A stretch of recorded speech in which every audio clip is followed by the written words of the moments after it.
Welcome to HardReset.Info channel, dear viewers. In front of me Motorola Moto G32, and now I'm gonna show you how to improve battery life on this device. So firstly, of course, we need to disable all unnecessary features. So we have so many features on our device enabled by default, and we need to disable them. We don't need it right now. So for example, if you don't need mobile internet right now, just disable it. If you don't need Wi-Fi right now, disable it. Disable Bluetooth.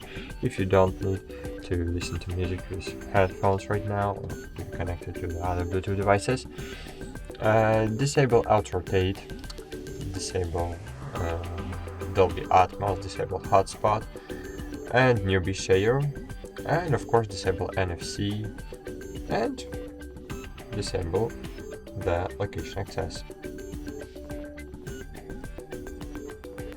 Close. Cool.